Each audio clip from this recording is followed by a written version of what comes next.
બનાવવાના છે આપણે પૌવા. આ બટેટામાં છે ને આપણે ટમેટા ને એવો મસાલો વાતરી નાખ્યો છે. બધા મસાલાના ડબલે હેઠા લઈ લીધા છે. આ ટાઈપનું નાનું અમથું રસોડું છે અમારું. આપણે પૌવા છે ને પાણીમાં ધોવાના છે, તો આપણે બધા છે ને આ પૌવા છે ને આપણે બધા પાણીમાં પલાળીને ધોઈ નાખીએ. તો પેલા નાખવાનું છે આપણે તેલ. પેલા છે ને વઘાર કરવાનો છે, તો નાખી દઈએ રાઈ. લીમડાના પાંદડા પણ નાખી દીધા છે. હવે નાખી દઈએ છીએ ટમેટા. તો ટમેટા, ડુંગળી, મરચા ને બધો મસાલો પણ આપણે નાખી દીધો. આપણે પૌવા પાણીમાં ધોઈ નાખ્યા છે.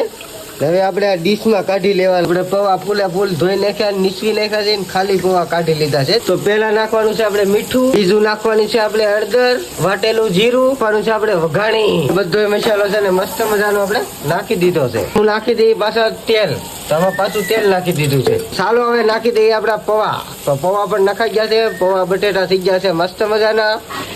તો હમણાં થોડીક વાર આપણે વેટ કરવી પડશે ને પછી તરત થી જાય પૌવા. પૌવા બટેટા થઈ ગયા છે આપણે રેડી ને આમાં નાખી દીધી છે કોથમરી. તો મસ્ત મજાના પૌવા બટેટા થઈ ગયા છે તૈયાર. તો આ ટાઈપના છે ને પૌવા બટેટા હોય જુઓ. તો હાલો આપણે હવે નાસ્તો કરી લઈએ પૌવા બટેટાનો.